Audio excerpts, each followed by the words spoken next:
Ang asawa ko, si Marcel, ay naghahanda ng hapunan nang makatanggap siya ng mensahe mula sa katrabaho. Boss, miss kita. Pagkatapos ng sandaling pag-alinlangan, ako ang sumagot para sa kanya. Halika rito. Wala ang asawa ko ngayon. Makalipas ang ilang sandali, tumunog ang doorbell. Namutla ang mukha ng asawa ko na parang multo. Walang natirang patak ng dugo. Sa maluwang na kusina ng aming luxury condo sa Makati, ang matamis at malasa na amoy ng slow-cooked oxtail stew ay sumasakop sa lahat. Ito ang pabango ng init ng tahanan, na masayang pamilya na pinapangarap ng lahat. O kaya iyon ang matatag kong pinaniwalaan, hanggang sa mismong sandaling iyon. Si Marcel ay nakatayo sa harap ng stove, hinahalo ang palayok na kumukulo sa mahinang apoy. Siya ay nakasuot ng navy blue apron na ibinigay ko sa kanya sa aming wedding anniversary, habang humuhuni ng lumang EM love song. Kung titingnan mula sa likuran, si Marcel ay perpektong larawan ng isang matagumpay na Pilipinong lalaki, consummate professional na marunong din alagaan ang pamilya. Lagi niyang sinasabi sa akin na ang pagkakakitaan sa labas ng mundo ay obligasyon ng lalaki. Pero ang pagluluto sa bahay para sa asawa ay pribilehiyo. Nakaupo ako sa kitchen island, naglilipat-lipat ng architectural digest, pero ang isip ko ay nasa iba. Ang mainit na dilaw na ilaw ay nag-ilaw sa marble countertop, kung saan nakahiga ang bagong iPhone ni Marcel ng tahimik. Ang itim na screen nito ay parang walang hanggang abismo. Nagtatago ng mga sekreto na kahit ako, ang asawa niya, ang pinakamalapit sa kanya, ay hindi kailanman pinaghihinalaan. Lumingon si Marcel na may radiant smile sa kanyang guwapong mukha. Ang mga pinungli niya na nagsisimula ng lumitaw sa paligid ng kanyang mga mata ay nagdaragdag lamang sa kanyang kagandahan. Hiniling niya sa akin na tikman ang gravy para makita kung tama ang timpla. Pagkatapos ay bumalik sa pagtuon sa kanyang komplikadong timpla ng mga pampalasa. Sa mismong sandaling iyon, biglang nagilaw ang screen ng phone sa counter ng walang tunog. Pero may malamig na asul na kidlat na nagpapahiwatig ng WhatsApp message. Ang mga mata ko ay automatikong napadpad dito. Ang pariralang lumabas sa lock screen ay maikli, pero sapat na para ibagsak ang mapayapang mundo na matagal kong pinagtibay sa isang bugbog na suntok. Mula kay Kiana, intern, boss, miss kita. 4 na salita lamang. Miss kita. Hindi na nasaktan ang puso ko. Ang sakit na iyon ay namatay 1 linggo na ang nakalipas ng hawakan ko ang bank statement sa aking kamay. Ang tanging natira na lamang ngayon ay malalim na paghamak at isang maingat na pinlano. Alam ko ang pangalang iyon. Siya ang bagong intern na sumali sa departamento ni Marcel ilang buwan na ang nakalipas. Naalala ko na minsan sinabi sa akin ni Marcel ang tungkol sa kanya. Pinupuri na mabilis, magalang, at sabik matuto. Ang hindi ko naisip ay ang kanyang sabik na matuto ay aabot din sa asawa ng kanyang boss. Huminga ako ng malalim. Sinusubukang pakikalmahan ang mabilis na paghinga ko. Ang katwiran ng isang 30 anyos na babaeng Pilipina na nakalampasan ang walang katapusang hadlang upang makarating sa kinaroroonan niya, ay hindi nagpapahintulot sa akin na sumigaw o sirain ang mga bagay. Kung magdadrama ako, mag-iimbento si Marcel ng dahilan. Sabihin na biro lang ng immature na babae. Kailangan ko ng higit pa. Kailangan ko ng hindi may kakaila na ebidensya. Patunay na hindi nila matatanggihan. Patuloy na naghihiwalay ng gulay si Marcel. Ang rhythmic na tunog ng kutsilyo sa cutting board ay lumulunod sa ligaw na pagtibok ng aking puso. Tahimik kong kinuha ang phone. Ang Pasko ay ang aming wedding anniversary. Anong irony? Ginamit niya ang pinakamahalagang araw ng aming buhay bilang panangga sa kanyang maruming sekreto. Itype ko ang 6 na pamilyar na digit. Nag-unlock ang screen. Ipinapakita ang WhatsApp conversation na may unread message sa itaas. Hindi ko binuksan para basahin. Mabilis kong isinulat ang reply. Ang aking mga daliri, malamig at eksakto, dumulas sa virtual keyboard. Halika rito. Wala ang asawa ko ngayon. Pinindot ko ang send. Nakita ko ang asul na double check. At isang mahinang ngiti ang gumuhit sa aking mga labi. Kinunan ko ng screenshot ang maikling palitan na iyon. Ipinadala sa sarili kong phone. At tinanggal ang anumang bakas mula sa device ni Marcel. Gusto ko siyang lubos na hindi alam kapag nagsimula ang palabas.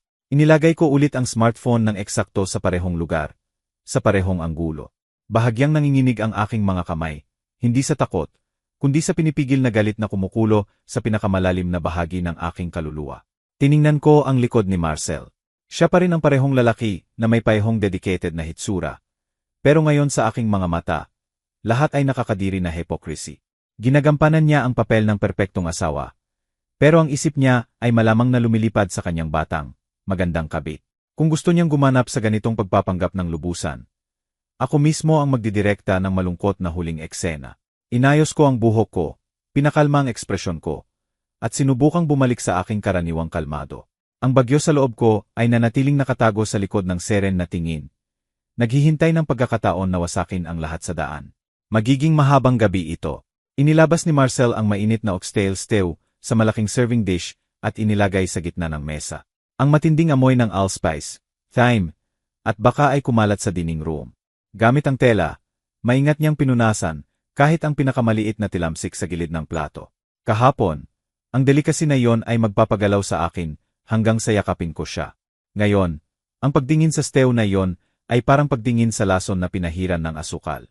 Inilabas niya sa akin ang plato na puno ng kanin at pinili ang pinakamasarap na piraso ng karne. Inilagay sa ibabaw. Sa mainit at malalim na boses, sinabi niya, "Kainin mo habang mainit, Baby."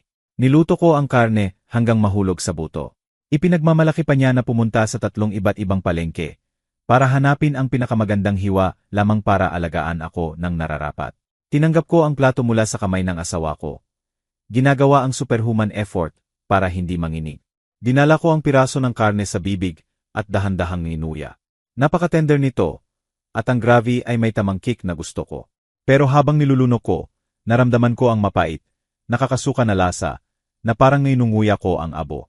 Kailangan kong uminom ng malaking higop ng tubig para hindi masuka. Tiningnan ko ang lalaking nakaupo sa harap ko. Si Marcel ay kumakain ng may gana. Nag-offer ng side dishes ngayon at nagkukwento ng nakakatawang kwento mula sa trabaho.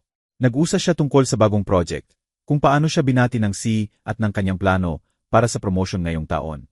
Pero walang binanggit na pangalan ni Kiana o ng batang intern na iyon. Nagtaka ko kung paano makakapamuhay ang isang tao ng doble buhay ng may ganitong husay, na makakatanggap ng Miss Kita mula sa kabit at ilang sandali pagkatapos ay gumanap bilang exemplary na asawa na nagmamahal sa asawa. Siguro sa 6 na taon naming kasal, paulit-ulit niyang ginawa ang performance na iyon ng maraming beses na kahit ako ay hindi na makilala kung ano ang totoo at peking. Naalala ko ang aming mahirap na simula nang mag-asawa kami. Nagsimula kami sa wala sa maliit na studio apartment sa labas ng lungsod. Hinawakan ni Marcel ang kamay ko at nanumpa na magtatrabaho ng walang tigil para hindi ako kulangin sa kahit ano, para makapagbigay ng disenteng tahanan. At tinupad niya ang pangako. Ang luxury condo na ito, lahat ng kaginhawahan, ay patunay ng aming pinagsamang pagsisika.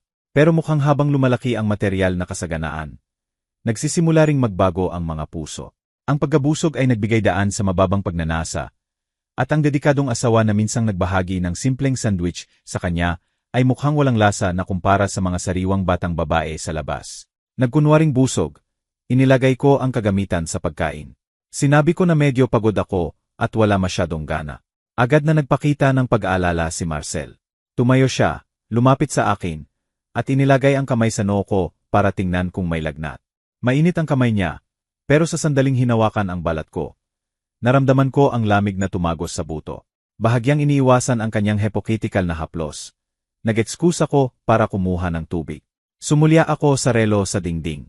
Ang maikling kamay ay papalapit sa 7 at ang mahabang isa sa 12. Dahan-dahang dumaraan ang oras ng may pang-asar. Mula sa opisina o apartment ng estudyante niya, abutin ng 30 hanggang 45 minuto para makarating dito. Hindi ko palalampasin ang gintong pagkakataon na ito. Wala ang asawa ko ngayon. Ang salitang iyon ay mas malakas kaysa sa anumang imbitasyon. Nang bumalik ako sa mesa, nililigpit na ni Marcel ang mga plato. Sinabi niyang pumunta ako sa sala para magpahinga. Siya na ang bahala sa paglilinis. Ang imahe ng asawa ko na nilulupit ang manggas para maghugas ng pinggan, na dati kong ipinagmamalaki sa mga kaibigan, ngayon ay parang isa pang eksena sa kanyang nakakadiri na teatro. Umupo ako sa sofa at kinuha ang tea remote, pero hindi ko binuksan. Nakatutok ang tingin ko sa front door, at nakikinig ang tenga ko sa anumang tunog mula sa hallway. Matinding labanan ang nagaganap sa aking isip. Bahagi ko ang umaasa na hindi siya darating, na lahat ay biro lamang para makapagpatuloy ako sa pagdaya sa sarili. Pero ang iba pang kalahati, ang mas malamig at mas malupit, ay sabik na tumunog ang doorbell sa lalong madaling panahon. Gusto kong lumabas ang sakit na ito sa liwanag ng buong buo, dahil ang abscess ay naghihilom lamang kapag sumabog, kahit na ang peklat na iwan ay permanente. Bawat minutong lumipas ay may walang hanggang bigat. Tumigil ang tunog ng tubig sa kusina. Lumabas si Marcel na pinupunasan ang mga kamay gamit ang tuwalya at tinanong kung gusto ko ng prutas para sa dessert. Umiling ako at gumuhit ng mahinang ngiti. Sigurado akong pilipit at pilit ng ngiti. Pero hindi napansin ni Marcel. Sobrang sigurado siya sa sariling perfection. O baka hindi siya kailanman nagmalasakit ng sapat sa mood ko para mapansin ang kakaiba sa aking mga mata. Eksaktong 8 oras yem ang oras sa relo. Tahimik na tahimik ang apartment na maririnig mo ang pagtiktak ng second hand. Umupo si Marcel sa kabilang sofa at nagsimulang magbasa ng balita sa phone niya na may ekspresyon ng total na kapayapaan. Siguro naisip niya na isa pang mapayapang gabi kasama ang asawa. O baka nagpaplano na siya ng susunod na mensahe sa kabit niya. Kapag natulog na ako, wala siyang kalam-alam na malapit nang sumabog ang bagyo sa mismong pintuan niya. Ding dong! Ang tunog ng doorbell ay sumira sa katahimikan. Hindi malakas na tunog, pero sa lugar na iyon, ito ay tumunog na parang baril na nagpapahayag ng simula ng digmaan. Nagtaas ng ulo si Marcel, nagulat. Sa kanyang mga mata, may sorpresa na halo ng kaunting kalituhan. Tumingin siya sa relo, pagkatapos sa pinto, at bulong, sino kaya iyan sa oras na ito? Pagkatapos ay tumingin sa akin na parang ako ang may sagot. Nanatili akong walang galaw sa sofa, pinapanatili ang halos yelo na kalmado. Manatili ka roon. Sabi ko sa kanya. Ako na ang magbubukas. Malambot pero matatag ang boses ko. Walang puwang para gumalaw siya. Tumayo ako at dahan-dahang lumakad patungo sa pinto. Bawat hakbang sa hardwood floor ay mabigat na parang martilyo na humahampas sa huling pako sa kabaong. Mabilis ang tibok ng puso ko, hindi sa takot, kundi sa kakaibang excitement ng mga ngaso na malapit ng mahuli ang biktima. Huminga ako ng malalim, inayos ang postura, at inilagay ang kamay sa knob. Inikot ko ang lock at binuksan ang mabigat na kahoy na pinto. Sa harap ko ay nakatayo ang isang batang Pilipinang babae na maliit ang katawan. Maayos ang make-up, pero may mukha na hindi pa nawawala ang childish na hangin. Siya ay nakasuot ng tie dress na nagha-highlight sa kanyang kabataan. At sa kamay niya ay hawak ang maliit na box na may maingat na nakabalot na individual na cupcake. Sa sandaling makita ako, nawala ang flirtatious na ngiti sa kanyang mga labi, pinalitan ng purong panik. Nanlaki ang mga mata niya na parang pinggan, kumontrata ang pupil sa takot, at ang mukha na dating namumula ay namutla na parang papel. Natigilan siya at halos mahulog ang kekebots sa nanginginig niyang kamay. Inaasahan niyang si Marcel ang magbubukas ng pinto. Siguro naisip niya ang eksena, tumatalon sa bisig niya. Sinasabi sa honeyed voice kung gaano siya na-miss. Pero ang hilaw na katotohanan na tumama sa kanya ay ang imahe ko, ang may-ari ng bahay, ang legal na asawa, na humaharang sa pasukan na may tingin na matalim na parang kutsilyo. Wala akong sinabi agad. Tahimik kong pinagmasdan ang kanyang terrified na ekspresyon. Ang aking katahimikan ay nagpahirap pa sa kapaligiran. Humakbang si Kiana ng kalahating hakbang paatras. Gumagalaw ang labi na parang gustong magsalita. Pero tila na block ang lalamunan, na parang may sumasakal. Tumingin siya sa loob ng kondo, at pagkatapos sa akin, na may tingin ng magnanakaw na nahuli ng buhay. Naririnig ko ang mga yabag ni Marcel sa likod ko. Sino iyan, baby? Bakit matagal ka? Tanong niya. Ang boses niya ay nagpalubog kay Kiana sa mas malalim na kalituhan. Tumingin siya sa paligid na parang naghahanap ng escape route. Pero hindi ko hahayaang makatakas ang biktima ko ng ganoon kadali. Ngumiti ako. Siguro mas nakakatakot pa ito kaysa sa pag-iyak. At saka nagsalita ako. Malakas at malinaw ang boses ko para marinig ng nasa loob at nasa labas. Puno ng malamig na awtoridad. Hello, Kiana. Dito ka ba para makita ang asawa ko? Ang tanong ko ay parang balde ng yelo kay Kiana at sabay na shock kay Marcel na papalapit. Nakita ko ang panginginig ni Kiana. Napagtanto niyang nahulog siya sa patibong. Pero wala nang balik. Bukas ang pinto. Nagsimula na ang palabas. Lumilit si Kiana na parang maliit na ibon na aksidenteng nahulog sa pugad ng agila. Dinurog niya ang kekebots ng mahigpit na namuti ang kanyang knuckles. Sa pagkautal, halos hindi niya maipahayag ang ilang salita para ipaliwanag ang kanyang biglaang pagdating sa oras na iyon. Sinabi niyang narinig niyang may sakit si Marcel, at dahil dumadaan siya sa neighborhood, nagdesisyon siyang magdala ng cupcake. Umaasa na gumaling siya para patuloy na matutunan niya. Ang intern, isang kasinungalingan na sobrang clumsy na pathetic. Alam kong hindi may sakit si Marcel. At ang gated community na ito ay sobrang liblib na imposible ang pagdaan maliban kung sadya. Pero hindi ko siya kinorek. Ang saya ng cat and mouse game ay hindi agad batayin ng mouse, kundi laruin hanggang maubos ang takot. Pinapanatili ang mahinang ngiti. Itinuon ko ang tingin sa kanyang mukha na nagbabago ng kulay bawat sandali. Nang makita kong sinusubukan niyang tumalikod para tumakas, sinabi ko sa boses na malamig na yelo, kung isang hakbang ka lang palabas ng halway na ito, bukas ang buong kumpanya at ang mga magulang mo sa probinsya ay tatanggap ng mga larawan at mensahe ninyong dalawa. Pasok ka. Mag-usap tayo ng mahinahon at hahayaan kitang mapanatili ang kaunting dignidad. Natigilan si Kiana sa lugar. Nanginginig. Sumunod siya sa akin ng ayaw. Sinabi ko sa kanya na mula nang nandito na siya, magkakataon siyang makita ang bahay, na sobrang cozy ang vibe. Binigyang diin ko na gusto kong ipakilala siya ng formal sa asawa ko. Pinahaba ko ang salitang, asawa, ng sadya, na parang naglalagay ng seal ng pag-aari sa lalaking naninigas sa likod ko. Nakarating na si Marcel sa sala. Nang makita akong pumasok kasama si Kiana, lalong lumala ang pagkabasag ng mukha niya kaysa sa kanya. Nanlaki ang mga mata niya at nakabuka ang bibig, pero hindi niya kayang magsalita. Ang phone sa kamay niya ay nahulog sa sofa. Tumingin siya palitan sa Kiana at sa akin, o silating ng malakas sa pagitan ng panik at kalituhan. Hindi niya maunawaan kung bakit nandito si Kiana o bakit ako ang tumatanggap sa kanya ng mahinahon. Inakay ko si Kiana sa gitna ng sala at pinaupo sa armchair na nakaharap sa malaking sofa kung saan karaniwang naupo si Marcel. Umupo si Kiana sa gilid na tuwid ang likod at magkadikit ang tuhod. Hindi nangangahas tumingin. Lumipat ako kay Marcel at hinudyat na umupo sa tabi ko. Tulad ng walang kaluluwang automaton, natumba-tumba na lumakad si Marcel patungo sa sofa.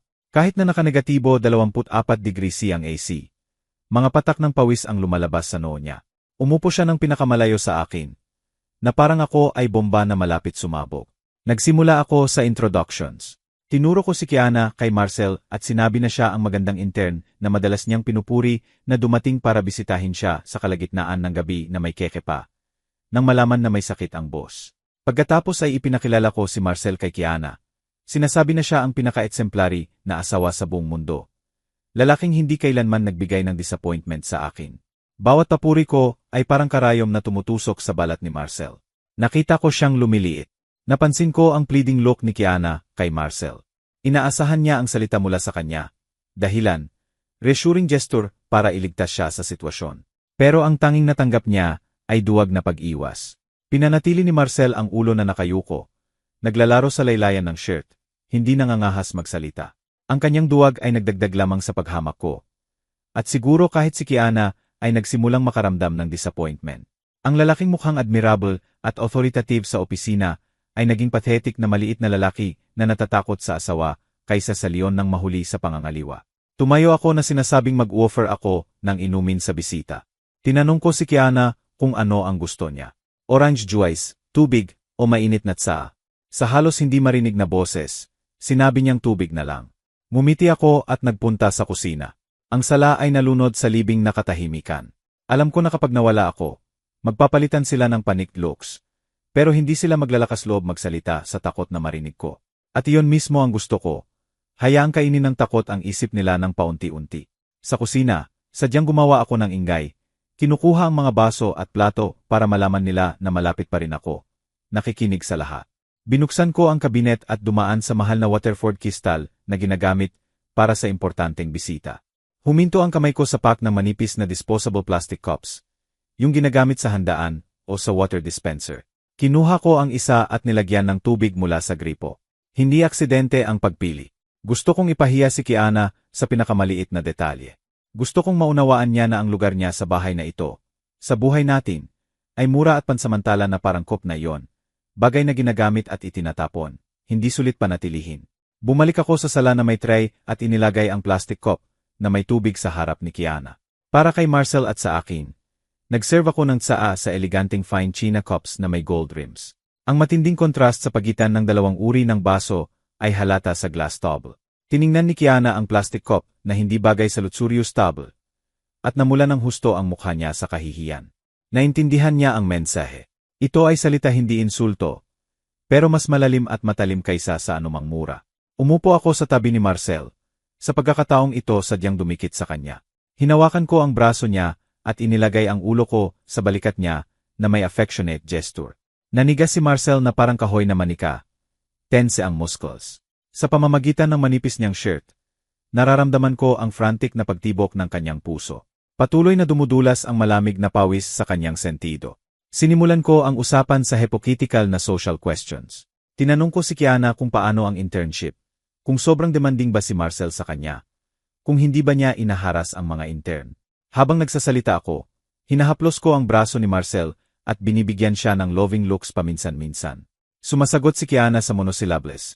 Hindi nangangahas tumingin ng direkta sa tender na eksena sa harap niya. Sa kanyang tingin, halo ng inggit, pait, at takot. Nakikita niya kung paano ang lalaking hinahangad niya ay legal at buong-buo sa isa pang babae. Ang matatamis na pangako na malamang na binulong ni Marcel sa kanya kapag silang dalawa ay naging walang halaga sa harap ng crushing reality na ito. Makapal ang hangin sa kwarto na mahirap huminga. Kahit ang mahinang home ng Central Air ay hindi maalis ang suffocating na atmosphere. Parang nakikita ko ang tragic silent lie kung saan sinusubukan ng bawat aktor na gampanan ang papel. Pero ako lang ang may script at alam ang ending. Bigla akong nagpalit ng topic at tumalikod kay Marcel na may excited na boses. Binanggit ko ang aming vacation plans sa Boracay sa susunod na buwan. Inilarawan ko ang idyllic na future ng may enthusiasm, ang asul na dagat, puting buhangin, romantic candlelight dinners. Idinagdag ko na tinitingnan namin ang laki house sa Tagaytay para sa weekends, magtanim ng sariling hardin at mangisda, at nagpaplano na kami kung paano alagaan ang mga magulang namin sa pagtanda. Bawat salita ko ay dagger na tumutusok sa puso ni Kiana. Napagtanto niyang lubos siyang wala sa buhay ni Marcel, sa future plans, sa assets, sa long-term projects. Lahat ng iyon ay sa amin bilang mag-asawa. Sa larawang iyon, walang lugar para sa kanya. Siya ay pansamantalang kapritso, pansamantalang kasiyahan para kay Marcel. Nanatiling nakaupo si Marcel sa subulral na katahimikan. Hindi nagkukumpirma o nagdedeni. Parang nakaupo siya sa mainit na uling. Umaasa na matapos ang psychological torture na ito na mabilis. Pero hindi ko siya hahayaang makatakas ng ganoon kadali. Gusto kong mabrand ang nakakatakot na gabi na ito sa memorya nilang dalawa para manginig sila tuwing maalala. Tumingin ako kay Kiana at may ngiti na itinapon ang seemingly innocent pero loaded na tanong. Kiana, bilang bata at maganda ka, sigurado akong maraming lalaking naghahabol sa iyo. Ako naman, tumatanda na. Kailangan kong hawakan ng mahigpit ang lalaking ito para hindi siya makatakas. Natatakot ako na baka may magnakaw sa kanya sa isang careless moment. Sabi nila ngayon, maraming thirsty side chicks na sumisibol na parang kabute pagkatapos ng ulan. Di ba? Nagsimula si Kiana at biglang ibinaba ang ulo. Mahigpit niyang ipinikit ang kamao na namuti ang mga daliri. Alam niyang eksakto kung kanino ako tumutukoy. Ang terminong thirsty side chicks, kahit na sinabi ng magaan, ay matalim na parang labaha at pinutol ang huling piraso ng pride niya. Ang mga salita ay nanatili sa hangin. Nagpapahigpit pa sa uncomfortable na atmosphere. Hindi na nga sumagot si Kiana sa tanong ko. Bulol siyang nagsabi ng hindi maintindihan at iniiwasan ang aking inquisitive na tingin. Nakikita ko ang kanyang marupok na balikat na malakas na nanginginig kahit sinusubukan niyang pigilan. Ang confidence at flirtatiousness na dala niya nang dumating sa bahay ko ay tuluyang nawala. Iniiwan ang imahe ng isang makasalanan na naghihintay ng hatol. Pero hindi ko sila hahayaang makatakas ng ganoon. Tumingin ako kay Marcel at dinikit ko ng kaunti ang braso niya. Bahagyang idinikit ang kuko sa balat niya sa pamamagitan ng shirt. Nagpapaalala ng aking malakas na presensya. Tiningnan ko ang asawa ko at binago ang boses sa honeyed tone. Pero pinanatili ang matalim na tingin. Tinanong ko siya tungkol sa laki house sa Tagaytay na pinuntahan namin noong nakaraang linggo. Malakas at malinaw ang sinabi ko. Siguradong naririnig ni Kiana ang lahat. Naalala ko sa kanya na minahal ng mga magulang natin ang lupa. Na magandang energy ito. At dahil malapit sa lawa, sobrang lamig. Binigyang diin ko na nangako ang mga magulang ko na mag-ambag ng 800,000 para sa renovation bilang regalo para sa mga future apo. Sa pagbanggit ng mga anak, naramdaman ko ang pagtigas ng katawan ni Marcel. Ito ang kanyang pinakamahina na punto. 6 na taon kaming kasal, pero ipinagpaliban ang pagkakaroon ng anak hanggang sa makarating sa financial stability. At ngayon, nang handa na ang lahat, nadiskubre ko ang pagtataksil na ito. Pero sadya kong binanggit ang topic ng mga anak. Alam ko na ito ang pinakamalakas na anchor. Ang pamilya at social legitimacy na hindi kayang ibigay ng pansamantalang kabit na tulad ni Kiana. Inilaawan ko ng may enthusiasm ang masayang pamilya na puno ng tawa ng mga bata. Sinabi ko, sa susunod na taon perpekto para subukan ang baby.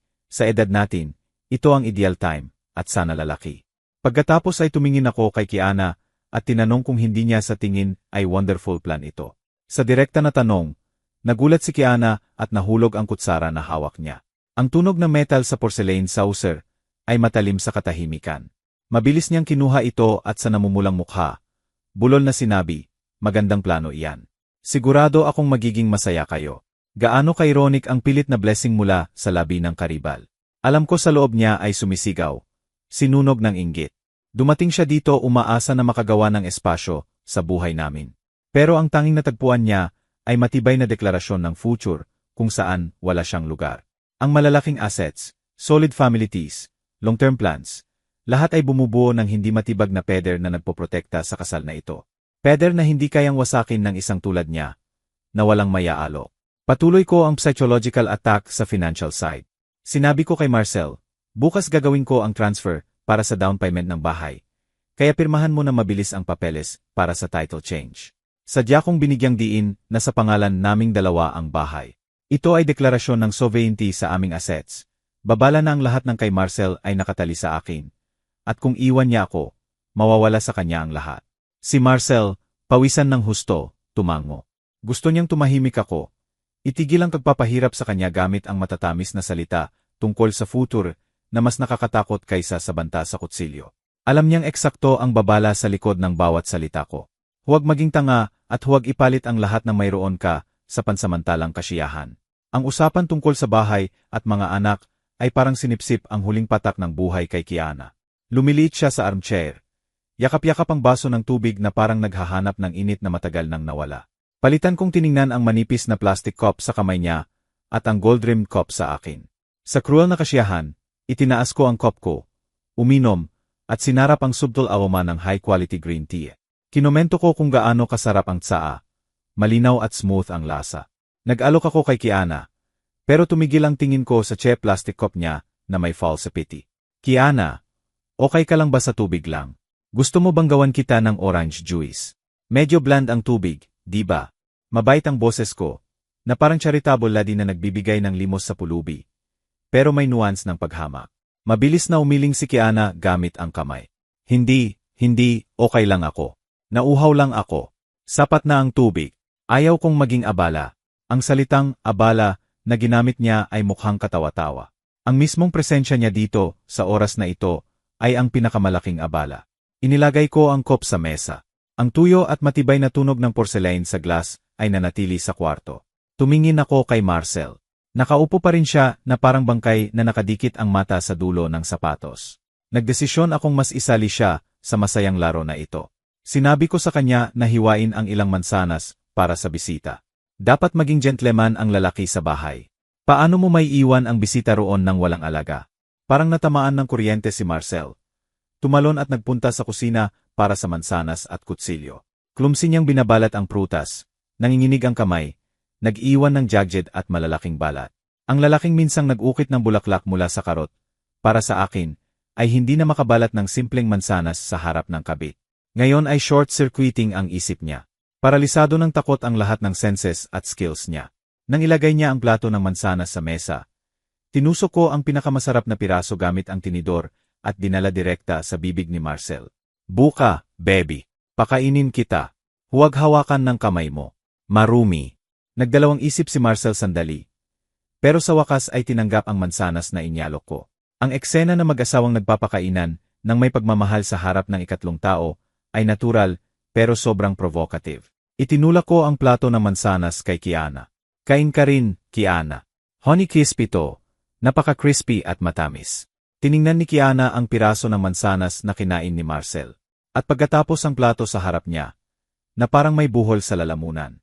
Paano niya malulunok ang kagat habang nakikita ang display ng pagmamahal na iyon? Ang discriminatory treatment ay hindi limitado sa cups, kundi pati na rin sa atensyon at alaga. Ako ang asawa. May karapatan akong alagaan ang asawa ko publicly at alagaan siya.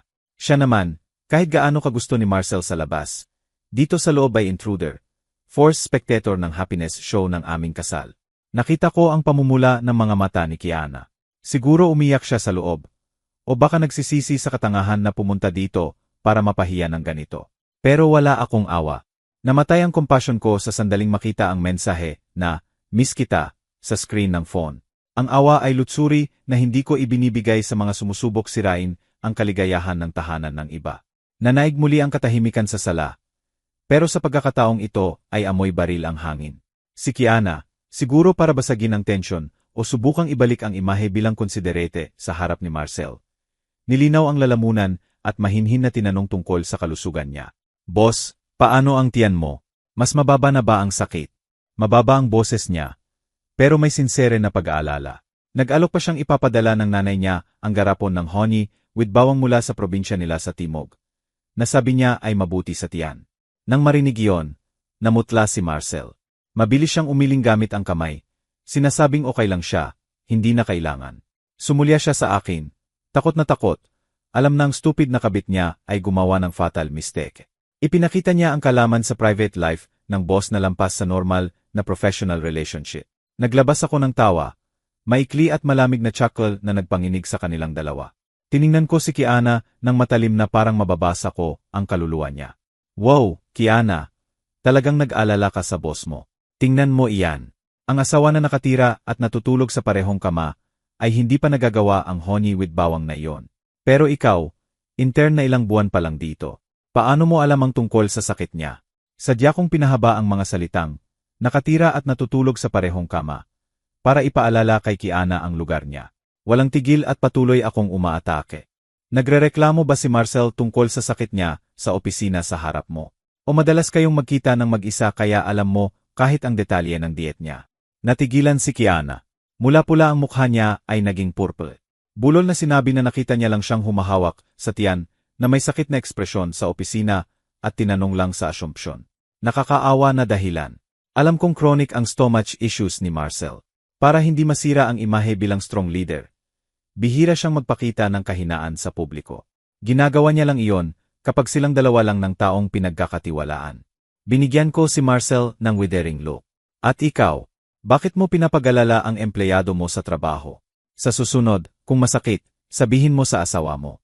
Huwag mong ipagalala ang iba at magdala ng gamot. Baka isipin nila hindi ka inaalagaan ng asawa mo. Noong isang araw, sinabi mo na lete ka dahil sa dinner with clients at masakit ang tiyan mo. Nakikita ko na ngayon kung anong klaseng dinner with clients iyon. Sa pahiwatig ko, ibinaba ni Marcel ang ulo at walang sinabi. Alam niyang eksakto kung ano ang tinutukoy ko. Ang gabing ginamit ang excuse ng work dinner. Talagang kumain siya kasama si Kiana at siguro para maging sympathetic ang batang babae ay nagreklamo tungkol sa sakit. Inilantad ko ang hypocrisy ng concern ng coworker at ang hilaw na katotohanan ng kanilang ambiguous relationship. Ang excessive interest niya ay patunay na lumampas siya sa linya. At bilang asawa, may karapatan akong magtanong at unmask ang hypocrisy na yon dito sa sarili kong bahay. Ang relo sa dingding ay nagturo ng oras na abot na ang climax ng cat and mouse game. Naramdaman kong oras na para ibigay ang coup de grâce. Suntok na lubusang sisirain ang moral ng intruders at magsisilbing final warning sa traitorous husband. Dahan-dahan kong kinuha ang phone ko mula sa bulsa at inilagay sa mesa. Dinulas ko ang daliri sa screen, nagkunwaring nagche-check ng mensahe, at sadyang huminga ng malalim. Complicated na ang mundo ngayon. Walang pinag-usapan ang balita, kundi infidelity at scandals. Sabi ng mga kaibigan ko, sobrang bold na ang mga batang babae ngayon. Pinapadalhan nila ng mensahe ang asawa ng iba na parang kaibigan nila ng walang kahihiyan. Huminto ako at pinagmasdan ang reaksyon nila. Nanatiling walang galaw si Kiana, pero bumilis ang paghinga niya. Si Marcel ay lihim na pinupunasan ang pawis sa noo gamit ang panyo. Parang gitara string na malapit nang maputol ang tension. Pinatalas ko pa ang boses at patuloy. Karaniwan ko ring tinitingnan ang phone ni Marcel para tulungan siya sa work stuff. At lately marami akong nakikitang mensahe mula sa unknown numbers. Batang babae, mukhang, ang pangalan ay mukhang innocent. Siguro intern. Napaka-affectionate ng mensahe sa kanya. Sumulyap ako kay Kiana. Nawala ang lahat ng kulay sa mukha niya. Ang mga labi niya na dating may deep red lipstick ay ngayon puti at nanginginig. May mocking smile. Itinapon ko ang final punch. Alam mo ba, Kiana? Noong isang araw, nasa bahay ako at naghahanda ang asawa ko ng hapunan. Biglang may nagpadala ng mensahe sa phone niya na miss kita. Ang kapal, di ba? Habang nasa bahay ang asawa, nangangahas magpadala ng ganong mensahe. Parang hinahamon ba ako? Ang mga salita ko ay tumama na parang kidlat kay Kiana. Tiningnan niya ako na nanlalaki ang mga mata. Terror na nakaukit sa pupils. Naintindihan niya ang lahat. Ang miss kita, message kanina. Ang reply na, halika rito. Wala ang asawa ko ngayon. Lahat ay patibong, perpektong patibong na aking inilatag. At siya, tulad ng tanga na moth, ay lumipad diretso rito. Nagsimulang manginig ng walang kontrol ang mga kamay at paa ni Kiana. Tiningnan niya ako na parang nakakakita ng halimaw. Napagtanto niyang ang babaeng nakaupo sa harap niya ay hindi simpleng naive na may bahay, kundi master ng psychological warfare. Alam ko ang lahat mula simula, pero nag-arte ng natural, inimbita siya, nag-serve ng tubig, nag-alok ng keke, at saka hinubad ang mask layer by layer hanggang maiwan siyang hubad sa sariling kahihiyan. Si Marcel sa tabi ko ay nasa shock din. Tumalikod siya sa akin na may pure horror. Hindi niya inakalang nabasa ko ang mensahe. At twisted ako para makaakit kay Kiana dito at ipahiya ng ganito. Ang aking katalinuhan at kalupitan ay nagpadala ng lamig sa kanyang gulugot. Napagtanto niyang sobra niyang minaliit ang asawa niya. Tiningnan ko si Kiana ng diretso sa mata. Malamig at puno ng paghamak ang tingin ko. Hindi ko na kailangang magsalita pa. Ang aking katahimikan ay ang pinakamalalang sentensya. Inilantad ko ang lahat, pero hindi ko pa direkta binanggit ang pangalan niya. Gusto kong makita kung may natitirang kaunting dignidad para umalis siya ng mag-isa. Ito ang huling awa na ibibigay ko bago siya umalis sa bahay na ito. Hindi na kaya ni Kiana. Ang invisible pressure mula sa akin, ang duwag ni Marcel, at ang malupit na katotohanan na inilantad ay dinurog ang kanyang kalooban. Bawat segundo ay parang torture para sa kanya, na parang nakaupo sa electric chair. Mabilis niyang kinuha ang bag na iniwan sa tabi niya. Sa pagmamadali, tumama ang bag sa upuan ng may malakas na tunog. Tumayo siya, pero nanginig ang mga binti at halos matumba. Hindi nangahas tumingin sa mukha ko. Nakayuko ang ulo. Bulol na sinabi na kailangan niyang umalis. Nag-excuse na may emergency sa bahay. Sinabi ng nanay niya na umuwi agad, at paumanhin na hindi siya makatagal. Basag ang boses niya, malapit nang umiyak. Nang hindi naghihintay ng sagot, tumakbo siya patungo sa pinto na parang hinahabol na magnanakaw. Naiwan ang keke box sa mesa bilang patunay ng miserable na paggabigo ng pagbisita niya. Gumalaw si Marcel para tumayo, siguro para ihatid siya o magsorry, pero mas mabilis ako. Inilagay ko ang kamay sa hita niya at pinisil ng mahigpit. Nagpapahiwatig na manatili siya. Matigas ang tingin ko, nagbababala na huwag gumawa ng kahibangan. Naintindihan ni Marcel ang mensahe at nanigas. Sinusundan ng tingin ang likod ni Kiana habang nawawala sa pinto. Tumayo ako at sinundan siya ng dahan-dahan patungo sa pasukan. Lumakad ako ng kalmado at may kumpiyansa. Malaking kontrast sa kanyang kaba. Sinusubukan ni Kiana na isuot ang sapatos. Pero nanginginig ng husto ang kamay niya kaya hindi niya maayos. Sumandal ako sa door frame na nakakross ang braso. Pinapanood siya na halo ng awa at paghamak. Nang sa wakas ay maisuot niya ang sapatos at handa nang buksan ang pinto patungo sa halway. Tinawag ko siya, Kiana. Natigilan siya, nagulat, tumalikod na may takot at pleading na tingin. Siguro natakot siyang magdadrama ako sa halway ng building.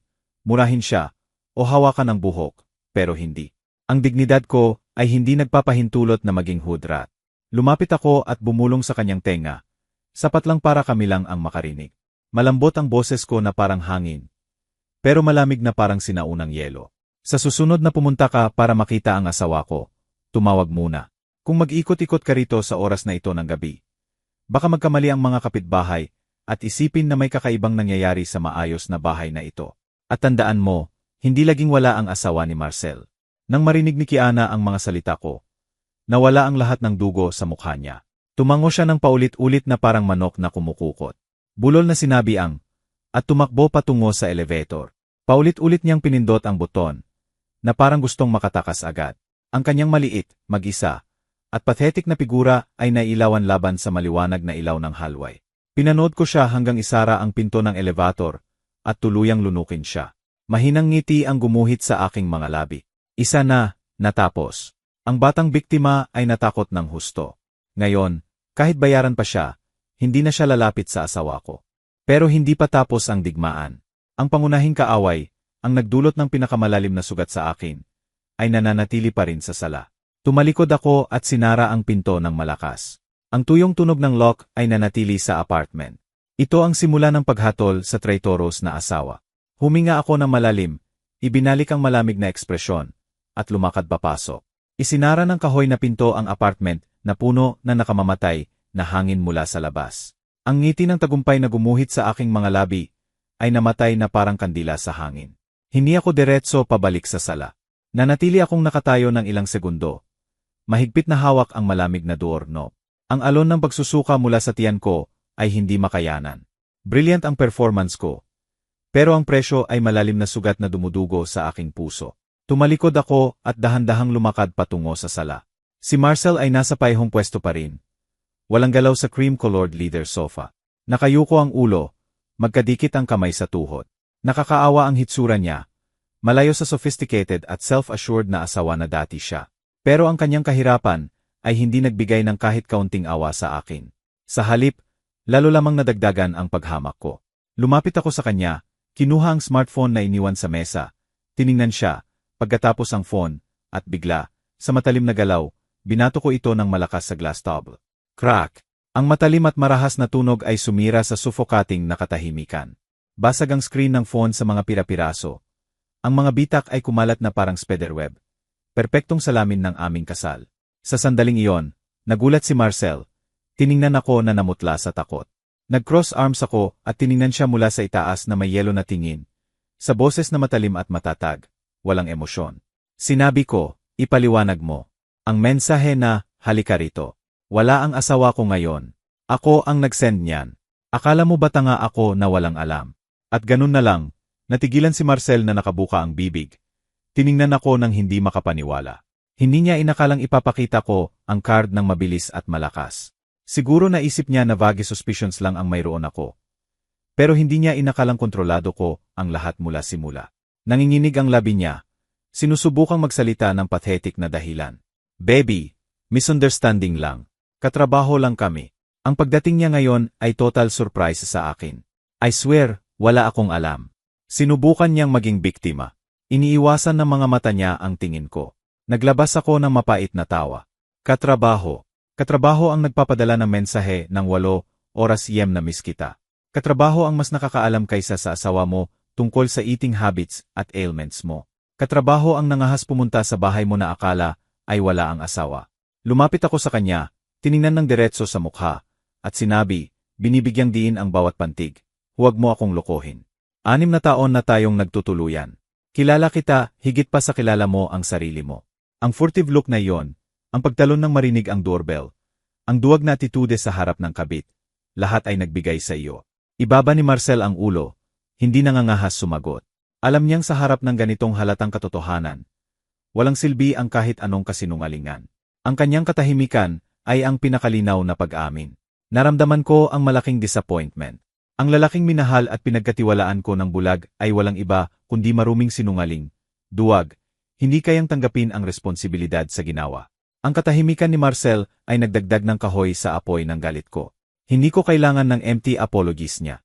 Gusto ko siyang harapin ang hilaw na katotohanan na matagal niyang itinago.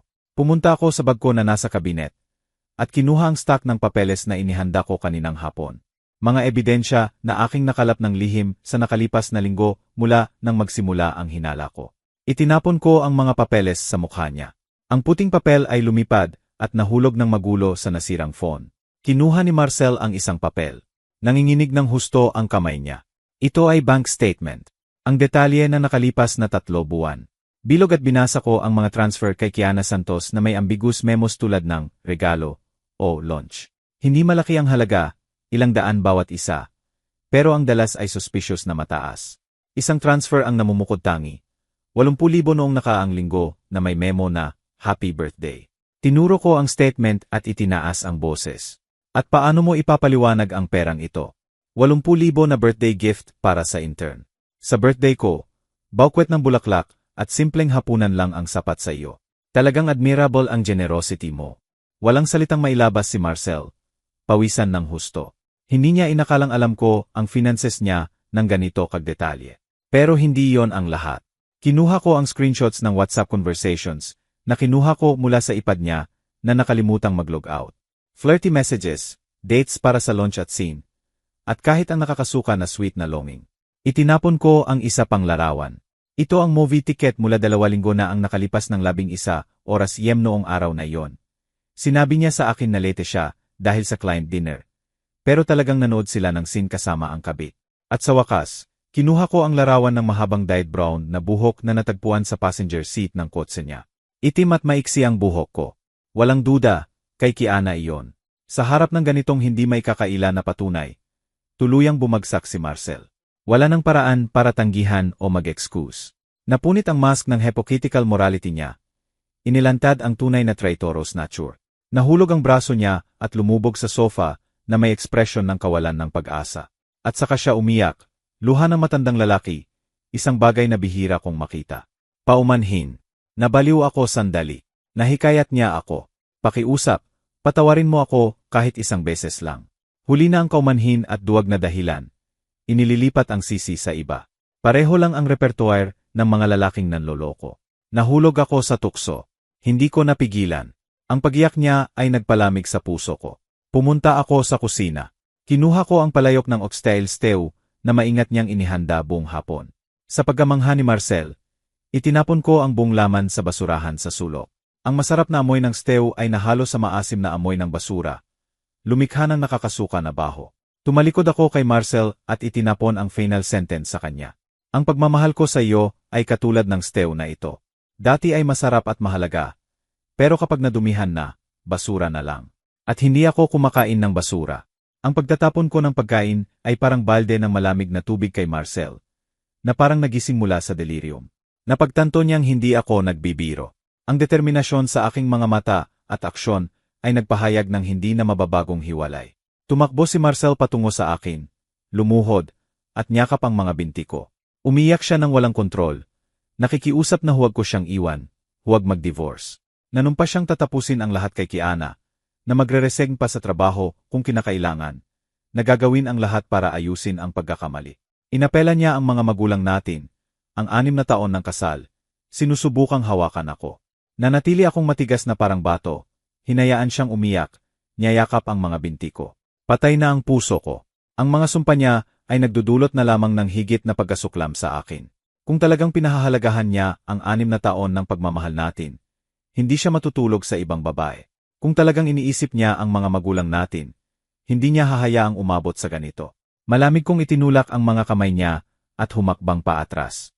Tiningnan ko siya ng may awa at sinabi, "Panatilihin mo ang kaunting dignidad na natira. Huwag kang maging pathetic. Hindi na mababago ang desisyon ko." Tumalikod ako at diretso sa kwarto. Sa loob ng closet ay ang malaking maleta na aking pinuno kaninang hapon. Kinuha ko ito at itinapon ang ilang damit at essential personal items. Hindi ako kumuha ng marami, ang tunay kong pag-aari lang. Ang bahay na ito, ang mga kasangkapan, ngayon ay parang nadungisan ng pagtataksil. Lumakad ako patungo sa sala na may maleta. Si Marcel ay nasa sahig pa rin. Umiyak na nakayuko ang ulo. Ang iyak niya ay nanatili sa silent space. Iniwan ko ang isang papel na naprint ko noon sa mesa. Ito ang promissory note para sa 2 milyon na ipinahiram ng mga magulang ko sa simula ng kasal namin nang hindi namin kayang bayaran ang condo renovation kasama ang mga resibo sa pangalan ng tatay ko. Ang 2 milyon na ito ay malinaw na utang. Huwag mong isipin na hindi mo babayaran. Kapag naibenta mo ang bahay, una ang pagbabayad nito at saka tayo maghahati ng natira. Sinabi ko kay Marcel ng malamig na boses. Maghanda kang bayaran hanggang huling sentimo. Sa pangalan naming 2 ang bahay. Pero hindi ako makikipaglaban dito. Ibibigay ko sa iyo para makasama mo ang kabit mo. Pero ang pera ng mga magulang ko, dapat ibalik mo sa akin. Tiningnan ni Marcel ang mga papeles at pagkatapos ako. Purong kawalan ng pag-asa ang tingin niya. Alam niyang hindi niya makukuha ang ganoong halaga overnight. Pero wala akong pakialam. Ito ang presyo na kailangan niyang bayaran para sa pagtataksil. Gusto kong maramdaman niya ang sakit ng pagkawala hanggang sa buto, emosyonal at materyal. Hinila ko ang maleta patungo sa pinto.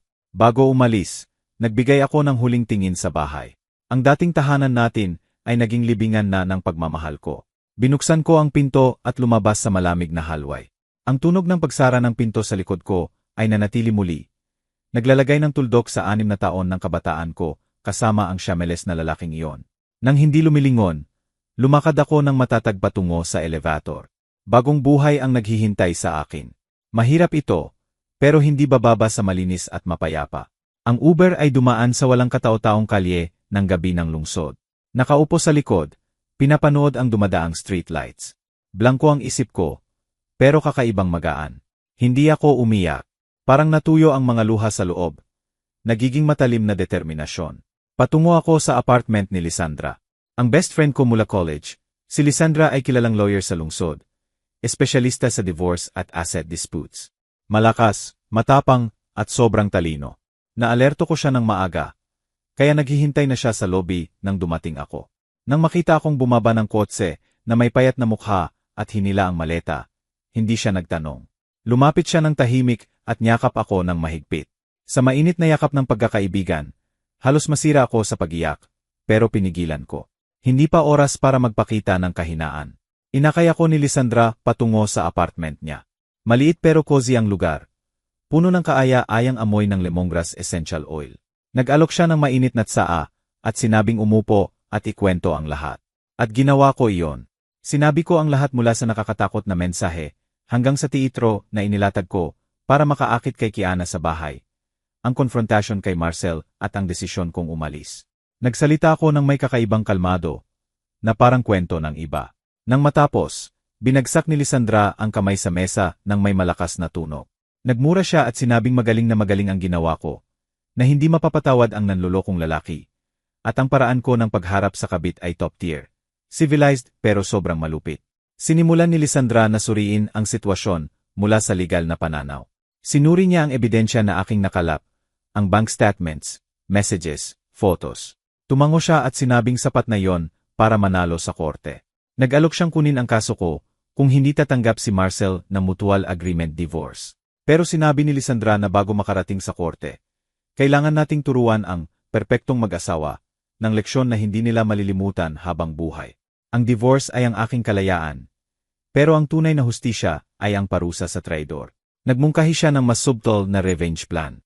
Sa halip na magdadrama o ay expose sa social media para maging chismis ng lungsod, atakehin natin ang pinakamahalaga kay Marcel, ang career at reputasyon niya. Inutusan ako ni Lisandra na ayusin ang lahat ng ebidensya sa isang file.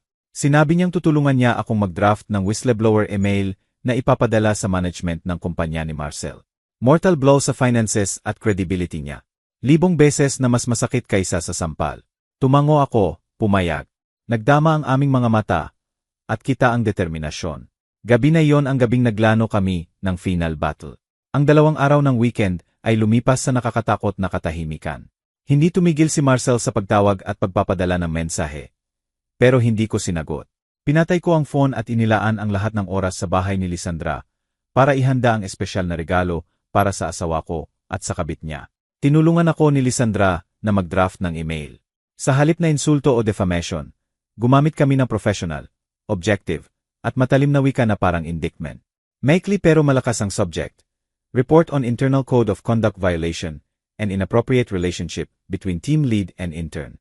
Iscan ko ang lahat ng ebidensya, ang WhatsApp screenshots na may risky conversations, bank statements na nagpapatunay ng paggamit ng sweldo para bumili ng regalo, misappropriation of funds, photo ng movie tickets sa work hours bilang patunay ng professional negligence.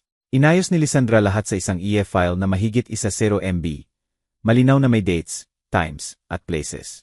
Lunes ng umaga, kulay abo ang langit na parang nagpapahiwatig ng bagyo.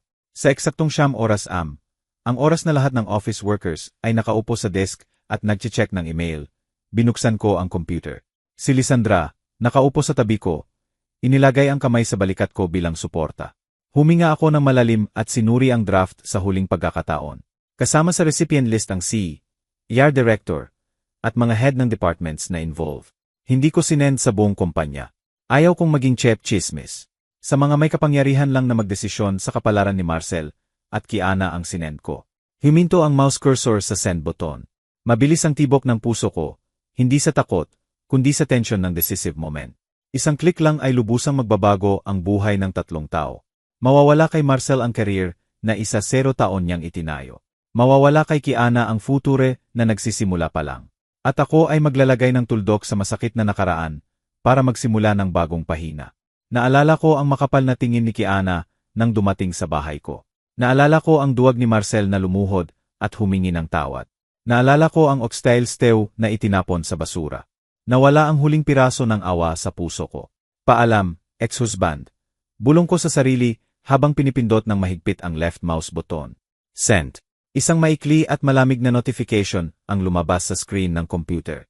Naipadala na ang email na puno ng death sentence, para sa career ni na Marcel at Kiana. Sumandal ako sa upuan at naglabas ng mahabang buntong hininga ng ginhawa. Tapos na. Naipalabas na ang palaso at walang makakapigil. Ngayon, hintayin ko na lang ang pagsabog ng bagyo sa ulo ng mga traidor. Noong lunes na iyon, siguradong suffocating ang atmosphere sa kumpanya ni Marcel. Katulad ng gabing dumating si Kiana sa bahay namin. Ayon sa isang kakilala na nagtatrabaho sa parehong departamento, ang email ko ay nagdulot ng malaking epekto at kumalat na parang apoy sa loob ng ilang minuto. Sinubukan ni Marcel na maging normal nang dumating sa trabaho, pero siguro sinunog siya ng panik sa loob. Sa 10 oras tinawag siya ng ER director sa conference room. Doon, ipinakita ang patunay na gumamit siya ng corporate card para sa personal expenses kasama si Kiana at nagpalsipika ng receipts para sa business meals. Embezzlement ito ng buo, at siya ay sinuspinde ng walang sweldo habang nag-audit. Tumayo si Marcel na namutla na parang wax. Binuka niya ang bibig para mag-excuse, sabihin na misunderstanding, slander. Pero itinaas ng ER director ang kamay ng matatag. Pinutol ang sinasabi. Sa mesa, iniwan niya ang makapal na folder na may printout ng mismong IE file na aking sinen. Sa harap ng ganitong hindi may kakaila na patunay, natigilan si Marcel. 2 security guard ang lumapit at hiniling na kunin ang personal items at umalis agad sa opisina. Nang hina ang lahat ng makita kung paano ang lalaking dating respected team lead ay inihatid palabas ng kumpanya na parang kriminal. Tahimik na lumakad si Marcel, nakayuko, sa gitna ng bulungan ng mga tao. Ang public humiliation na iyon ay mag-iwan ng hindi na mabubura na mansa sa career niya.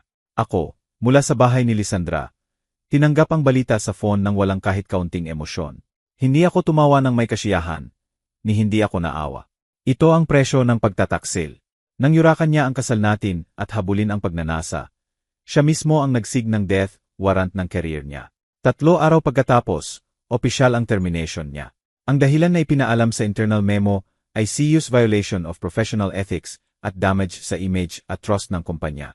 Hindi lang trabaho ang nawala kay Marcel, kundi pumasok din siya sa blacklist ng LAR managers sa industry. Sa lungsod na ito, mas mabilis ang paglipad ng tsismis kaysa hangin. Kapag nadungisan ang moral reputasyon, lalo na sa skandal kasama ang subordinate, halos sarado na ang mga pinto ng career. Ang financial consequences ay dumating na parang higanteng alon. Nawala kay Marcel ang pangunahing source of income, pero ang mga utang sa bangko ay patuloy na dumarating ng tama. Ang car note, condo mortgage, credit cards, lahat ay naging lubid na humihigpit sa lig niya. Dati, salamat sa mataas na sweldo at mabuting pamamahal ako, komportable ang buhay nang hindi tumitingin sa presyo. Ngayon, ang monthly bank interest pa lang ay nagpapawis na siya. Hindi tumitigil ang pagring ng phone ko. Numero ni Marcel iyon. Nang makita ang pangalang asawa na kumikisla sa screen, naglabas ako ng tuyong tawa at binago ang pangalan sa contacts ko sa Marcel Santos. Hindi ko sinagot. Hinayaan kong tumunog hanggang maputol. Pagkatapos ay dumating ang mga mensahe. Una, mga pakiusap na patawarin. Nabawiin ang report para bigyan siya ng chance na magsimula ulit. Dahil hindi ako sumagot, nagbago ang tono sa akusasyon. Tinatawag akong malupit at walang puso dahil sinira ko ang buhay niya. Binasa ko lang at tinanggal lahat. Malupit. Nang siya ay nasa kama kasama ng ibang babae, habang naghihintay ako sa bahay na may handa na hapunan, naisip ba niya ang salitang malupit? Nang gamitin niya ang pera natin para bumili ng mahahalagang regalo sa kabit, naisip ba niya ang aking pagsisika? Inangkin ko lang ang nararapat sa akin. Kahit ang mga magulang niya sa probinsya ay tumawag sa akin. Ang biyenan ko, umiiyak, minumura ako. Tinatawag na masamang asawa ang sumira sa anak at pamilya niya. Sinabi niyang normal ang magkaroon ng affair ang lalaki, na dapat tiisin ng babae para mapanatili ang kapayapaan sa tahanan. Nang marinig iyon, naramdaman ko ang mapait na resignasyon para sa kapalaran ng mga babae. Sinabi ko ng kalmado sa biyenan ko na hindi ako makakapagpatuloy sa traidor at binaba ang tawag. Binlock ko rin ang lahat ng numero ng pamilya niya. Ayaw ko nang marinig ang mga lecture sa hypocritical morality. Nawala kay Marcel ang lahat, literal na lahat. Asawa, pamilya, career, reputasyon, at ngayon ay nalulunod sa utang. Mag-ikot-ikot siya sa malaking pero walang laman na apartment. Nakaharap sa 4 na dingding at overwhelming na kalungkutan. Ito ang pinakamatuwid na parusa para sa taong hindi nagbigay halaga sa mayroon siya. Hindi naiiba ang kapalaran ni Kiana. Nang masuspend si Marcel, tinawag din siya sa ER. Pumasok siya sa kwarto na namamaga ang mata at payat ang mukha. Malayo sa sikir at flirtatious na imahe noong gabing iyon. Agad na desisyon ang pag-terminate ng internship contract niya. Ang dahilan, violation of internal conduct rules at detriment sa work environment. Umiyak si Kiana, nakiusap ng chance, sinabi na bata pa siya at nahulog sa tukso. Pero sa ruthless corporate world, walang silbi ang mga naive na dahilan. Siya ay nasa major corporation. Ang dishonorable fearing ay nangangahulugang kalahati ng sarado ang mga pinto ng future niya. Mas masakit kaysa sa pagkawala ng trabaho ay ang paghamak ng mga kasamahan. Ang kwento ng makapal na kabit na hinamon ang legal na asawa ay naging hottest topic sa anonymous company chats. Nang mag-empake si Kiana ng gamit sa cardboard bots, walang lumapit para kausapin o tulungan siya. Lahat ay tumingin sa kanya ng may paghamak, bulungan sa likod. Ang mga lalaking dating nanliligaw sa kanya ay iniiwasan siya na parang salot sa takot na ma-splash ng skandal. Lumabas si Kiana ng opisina ng mag-isa, bitbit ang bots. Ang mahabang walang laman na halway ay parang landas ng tinik na naghihintay sa kanya. Sa harap ng elevator, nagkaharap siya sa parehong security guard na nakasaksi sa pagtakas niya noong mga araw bago. Ang tingin ng awa ng lalaki ay ang huling daya na nagpabagsak sa kanya. At sa wakas ay umiyak ng malakas si Kiana. Tumakbo siya palabas ng building. Iniiwan ang pang-asar ng mga tao. Ayon kay Lisandra, pagkatapos ng insidente na iyon, hindi na kaya ni Kiana ang lugar at lumipat ng apartment. Ginawa niyang private ang lahat ng social media at nawala sa virtual world. Napakamahal na leksyon para sa batang babae na nagsisimula pa lang sa buhay. Sinubukan niyang ipalit ang kagandahan at kabataan sa isang bagay na walang kwenta. Pero sa huli, nawala ang pinakamahalaga sa babae, ang honor at self-esteem. Hindi ako naawa kay Kiana. Siya ang kumili ng landas na iyon. Binabalewala ang moral at etika, at sa kanya ang mga bunga. Sana pagkatapos ng masakit na kabiguan na ito, matuto siyang mabuhay ng mas tama sa natitirang buhay niya. 2 buwan pagkatapos, nagkita ulit kami sa korte para sa divorce settlement hearing. Mukhang tumanda ng 10 taon si Marcel. May balbas na hindi maayos at kulubot na damit. Tiningnan niya ako ng may pleading eyes, pero pinanatili ko ang malamig at malayong attitude. Kasama ko si Lisandra bilang lawyer. Ang presensya niya, professional at matalim, lalong nagpa-intimidate kay Marcel. Sa korte, sinubukan ni Marcel na kumapit sa ideya na mahal pa rin niya ako at gustong ibalik ang relasyon. Pero ipinakita ni Lisandra ang hindi may kakaila na patunay ng pagtataksil. Pinawi ang mahinang pag-asa niya sa isang suntok. Ang division of assets ang pinakamatinding punto. Ang luxury condo ang pinakamalaking asset natin. Si Marcel, sa pride, gustong panatilihin ito. Ayaw niyang mapadpad sa kalye. Nagmungkahi siyang bayaran ang share ko sa monthly installments. Naglabas ako ng tawa ng paghamak at matigas na umiling. Hindi ko hahayaang may financial link na magbubuklod sa akin sa ex-husband ko. Sa pangalan ko, ipinakita ni Lisandra ang conditions ko. Bayaran niya ang 50% ng value ng bahay sa isang lump sum kasama ang 2 milyon para sa renovation ng mga magulang ko o ibenta natin ang bahay at hatiin ang pera. Siyempre, siya ang magbabayad ng buong pending mortgage. Namutla ang mukha ni Marcel. Walang trabaho at puno ng utang. Saan niya kukunin ang daan-daang libong piso overnight? Nagsimulang magpadala ang bangko ng foreclosure notices dahil 3 buwan ng hulog ang mortgage. Sa huli, wala siyang choice kundi tanggapin ang pagbebenta ng bahay. Ang apartment na dating pride niya ay inilagay sa market bilang opportunity na below market price para mabilis may benta. Pagkatapos bayaran ang mortgage, ibalik ang share ko at ang 2 milyon ng mga magulang ko. Halos wala nang natira kay Marcel. Pinirmahan niya ang divorce papers nang nanginginig ang kamay. Ang pilipit na signatura niya ay naglagay ng tuldok sa 6 na taon ng kasal. Lumabas siya ng korte na walang dala, literal at figurative, walang bahay, walang kotse, ibinenta na para bayaran ang utang, walang asawa, at walang trabaho. Nag-iisa siyang nakatayo sa maaraw na courtyard ng korte. Tahimik na pinapanood akong umalis sa taxi. Napakataas ng presyo, pero buo ang sala niya. Tinanggap ko ang pera mula sa house sale at asset division. Malaking halaga ito, sapat para magsimula ng bagong buhay. Sa halip na malaking apartment tulad ng dati, pinili ko ang mas maliit pero cozy na kondo sa tahimik na neighborhood na puno ng puno. Inayos ko ang bagong tahanan ayon sa gusto ko. Nawala ang mga ostentatious at flashy na kasangkapan para sa vanity ni Marcel. Sa lugar nito, malambot na beige tones, fresh plants, at simpleng solid wood bookshelf. Bawat sulok ng bahay ay sumasalamin sa personalidad ko at nagpapadala ng kakaibang kapayapaan. Ngayong gabi, inimbita ko si Lisandra sa housewarming. Nakaupo kami sa balcony na may malamig na hangin, umiinom ng red wine, at pinapanood ang ilaw ng lungsod. Nagtuos si Lisandra sa aking kalayaan, sa paglabas sa sakuna na iyon. Ngumiti ako at nagklink ng baso sa baso ng mahalagang kaibigan ko. Kung wala siya, kung wala ang lakas at determinasyon niya, malamang hindi ko kayang harapin ang bagyong iyon ng matatag. Nag-vibrate ang phone ko sa notification. Dumating ang direct deposit ko. Napromote ako bilang team lead pagkatapos mag-lead ng major project. Ang intensive work ay nakatulong sa akin, unti-unting makalayo sa sakit ng nakaraan. Binuksan ko ang Facebook at nakita ang mensahe mula sa stranger. Sunflower ang profile picture niya. Nagpapasalamat siya. Lumalabas na ibinahagi ni Lisandra ang kwento ko ng anonymous sa Women's Forum para alert ang iba. Binago ang lahat ng pangalan at detalye. Sinabi ng babae na ang pagbasa ng kwento ko ay nagbigay sa kanya ng tapang para iwan ang asawa niya na matagal nang nananakit at nanloloko sa kanya. Sa pagbabasa ng mensahe, naramdaman ko ang kakaibang init sa puso.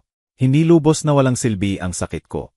Naging motivation at leksyon ito para sa ibang babae na naglalayag sa dagat ng pagdurusa. Huminga ako ng malalim, tinatamasa ang sariwang hangin ng gabi ng taglagas. Sarado na ang nakaraan sa likod ng mga pinto ng korte. Ngayon, sa harap ko ay malawak na langit na puno ng pag-asa. Ako si Ariana.